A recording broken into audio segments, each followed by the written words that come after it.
한국에서 일본 불매운동 열풍이 뜨겁게 불고 전 국민의 분노가 일어나자 일본 내에서 나온 말입니다. 이번 조치가 한국 내에서 어떤 파장을 일으킬지 예상치 못했냐는 비판이 나오고 있습니다. 조심스럽던 일본 언론들이 한국의 일본 불매운동을 대대적으로 보도하고 나섰습니다.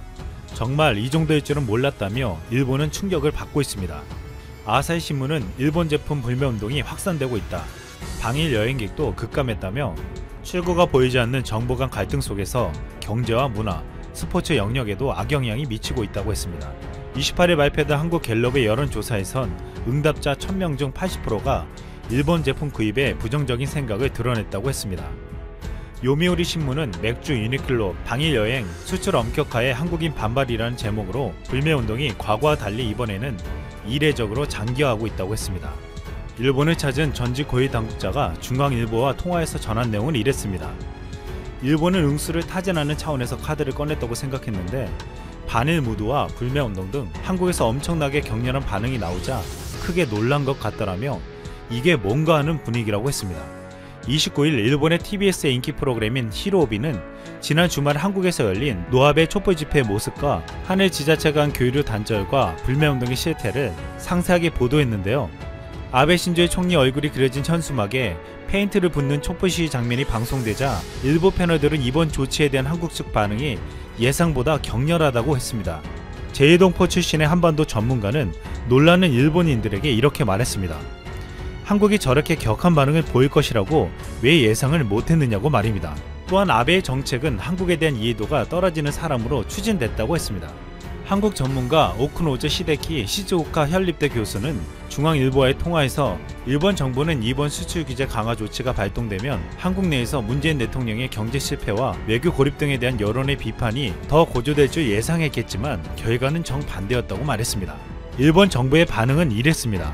스가 관방장관은 지자체 간 교류 단절 움직임에 대해 대단히 유감으로 생각한다며 양국 관계가 곤란한 상황이지만 국민들 간 자치단체 간 교류는 확실히 이어져야 한다는 입장을 밝혔습니다. 아베가 한국을 화이트 리스트에서 배제하려 하고 한국이 지소미아 폐기를 검토하겠다고 하자 일본 정부를 대변하는 스가 관방장관은 이란이 연대해야 할 과제는 확고히 연대하는 것이 중요하다며 이를 감안해 적절히 대응할 것이라고 했습니다. 지소미아 유지 입장을 밝힌 것입니다. 일본 재계는 지금 일본의 제조업이 무너질 것을 우려하고 있습니다. 중국으로 수출이 잘 안되고 있는 지금 한국으로 수출은 굉장히 중요하기 때문입니다. 일본은 한국에 경제 도발을 해서 자신들의 뜻대로 흘러갈 줄 알았습니다. 한국에서 가장 중요한 반도체를 공격하면 한국 내에서 정부에 대한 비판 여론이 커질 줄 알았습니다. 하지만 일본의 경제 도발에 한국은 물러서지 않았고 똘똘 뭉쳤습니다. 결국 과거사를 부정하며 한국의 경제를 무너뜨리려는 일본의 시도는 대한민국을 하나로 움직이게 만들었습니다. 올해는 3.1운동 100주년이 되는 해이고 이제 8.15 광복절이 보름 앞으로 다가왔습니다. 8월 2일 일본이 화이트 리스트 배제를 공표하면 문재인 대통령은 대국민 담화를 준비하고 있습니다. 정부는 이렇게 말했습니다. 일본이 한국을 화이트 리스트에서 배제하자 문재인 대통령이 한 말입니다. 일본이 2일 결국 한국을 화이트 리스트에서 제외했습니다. 일본이 화이트 리스트 국가에서 한국을 배제하면 1110여 개에 이르는 품목이 일본 수출 규제 영향권에 들게 됩니다.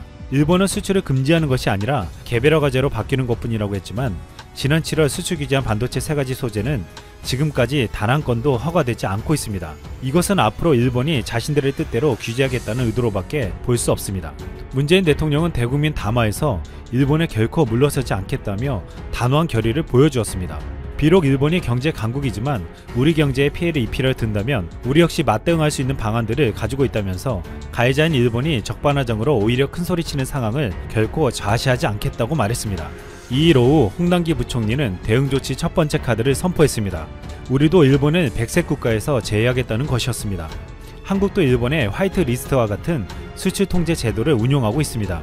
4대 국제 수출 통제 체제에 모두 가입한 29개 국가로 일본을 비롯한 미국, 캐나다, 영국, 프랑스, 독일 등이 포함되어 있습니다. 이들에게는 기업의 종류와 관계없이 서류 면제, 처리기한 단축 등 심사 간소화 혜택을 부여하고 있습니다.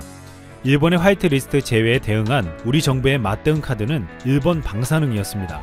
2011년 발생한 동일본 대지진 이후 후쿠시마를 중심으로 한 방사능 문제는 일본의 아킬레스건입니다. 정부는 방사능 관련 안전조치를 강화하는 차원에서 일본의 관광, 식품 폐기물 등의 안전조치를 강화한다는 계획을 밝힌 것입니다.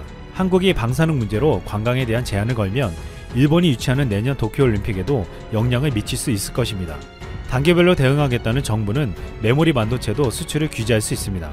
세계 시장 점유율 60%에 달하는 국내 메모리는 애플, HP, 델, 화웨이, 레노버 등 글로벌 업체뿐만 아니라 소니, 파나소닉 등 일본 기업들에게도 공급되고 있습니다. 한국의 OLED도 일본에 공급되고 있는데 일본의 TV 제조업체인 소니, 파나소닉, 후나이 등 일본 기업들은 한국의 OLED 패널이 없으면 TV를 만들지 못하게 됩니다. 일본은 1990년대 반도체 패권을 한국에 내준 이후 소재 부품 위주로 자국의 반도체 업계를 재편했습니다.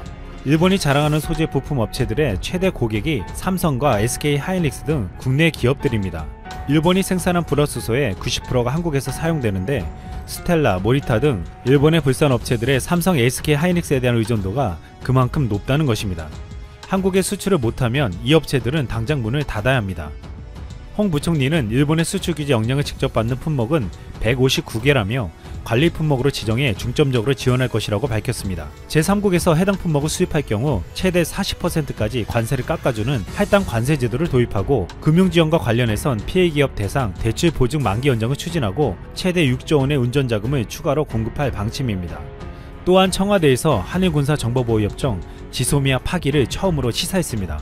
김현정 청와대 국가안보실 2차장은 일본의 한국에 대한 화이트리스트 배제 조치와 관련해 정부는 우리에 대한 신뢰 결여와 안보상의 문제 제기를 하는 나라와 과연 민감한 군사정보 공유를 계속 유지하는 것이 맞는 것인지를 포함해 종합적인 대응 조치를 취하겠다고 말했습니다.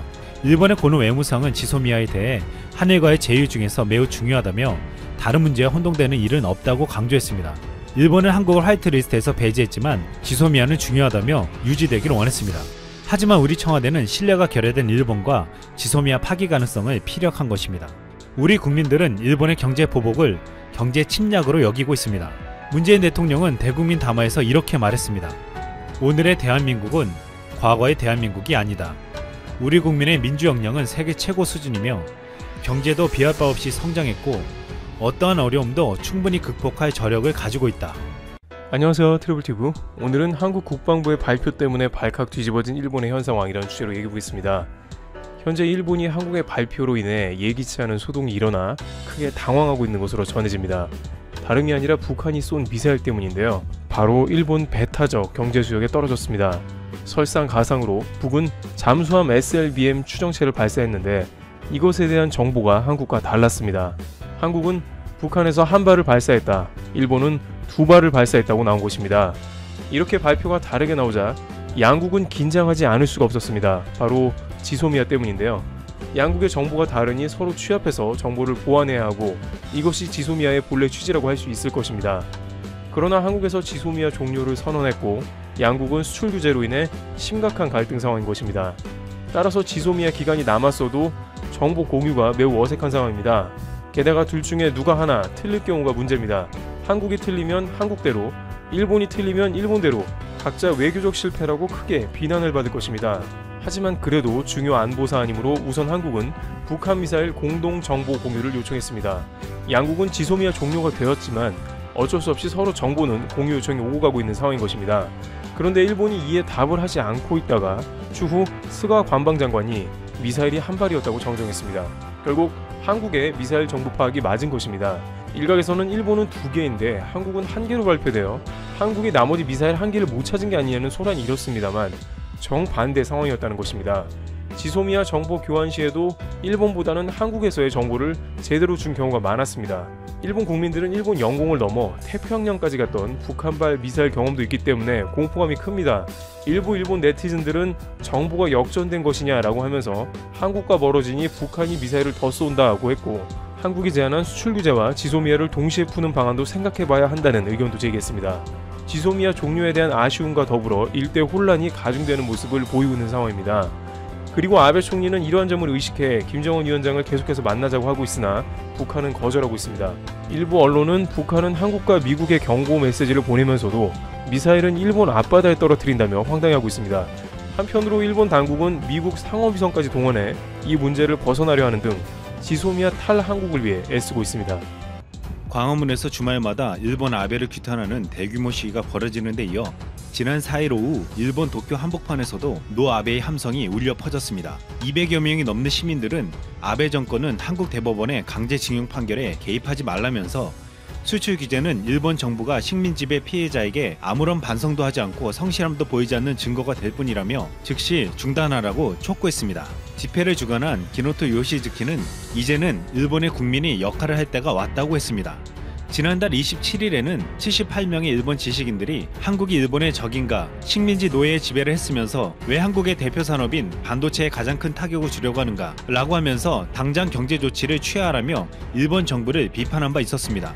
그들은 한국은 자유와 민주주의를 기조로 동아시아의 평화와 번영을 함께 만들어가는 소중한 이웃이라고 하면서 25일 시작해 2천여 명이 가까이 서명했고 한국의 광복절인 8.15에는 1만 명을 넘길 것이라고 했습니다.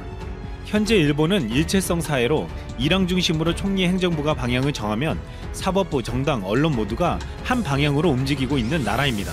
이것은 아베 자민당이 60여 년간 일당 독재를 하며 기득권의 중심으로 언론을 통제한 영향도 컸습니다. 실제로 2010년에 언론 자유지수 11위까지 차지했던 일본은 아베 정권이 들어오면서 72위까지 떨어졌습니다. 이후 시민들은 통제된 언론에 대한 신뢰를 잃었고 정치에 무관심한 계층이 늘어났습니다. 이미 2017년 아베는 학원 스캔들로 지지율이 20에서 30%까지 폭락하며 국민적인 비판을 받은 바 있습니다. 이때 일본의 시민단체는 한국의 촛불운동을 본받아야 한다면서 목소리를 내려 했지만 그저 구호로만 그쳤습니다. 200여 명의 시민들과 78명의 지식인들이 아베 정권을 규탄하기 시작했지만 이제 그동안 침묵했던 일본 시민들이 일어날 수 있다는 분석이 나오고 있습니다. 지금 현재 일본이 처한 상황과 한국과의 경제 전쟁은 그동안 경험해보지 못한 당장 먹고 사는 심각한 문제를 불러올 것이기 때문입니다. 지금부터 앞으로 일본 시민사회가 왜 요동칠 수 있는지를 살펴보겠습니다.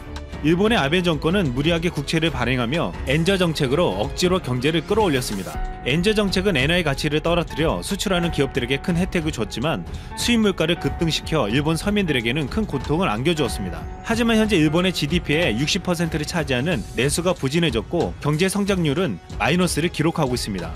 아베노믹스 이전에 60%대의 부채 비율은 250%까지 상승했습니다. 전 세계 1위의 부채 국가가 된 것입니다.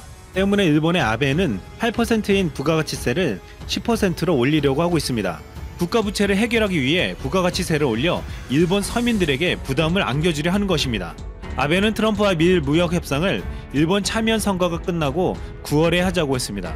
트럼프는 미일 무역 적자를 해결하라면서 일본 자동차에 25% 관세를 부과하겠다고 유업하고 있습니다. 이에 아베는 미국에서 5년간 170조 가량의 신규 무기를 구입하기로 결정하더니 미일 무역 협상에서도 미국의 농업과 소고기 시장을 크게 양보할 것을 약속한 것으로 알려졌습니다. 이게 현실화되면 1차 산업 종사자들에게 큰 피해를 주게 될 것입니다.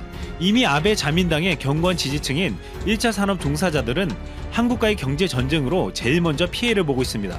한국에서 불고 있는 일본 여행 보이콧으로 일본의 지방 소도시들은 텅 비어가고 있습니다. 거의 한국 관광객들이 90% 이상 차지했던 지방 소도시 1차, 3차 산업 종사자들은 먹고 살 길이 없어졌습니다. 또한 아베 정권은 도쿄올림픽을 재건과 부흥으로 삼았습니다. 후쿠시마 원전 사고 8년이 지난 지금 일본은 이를 극복했으며 아무 문제가 없다는 것을 보여주고자 했습니다.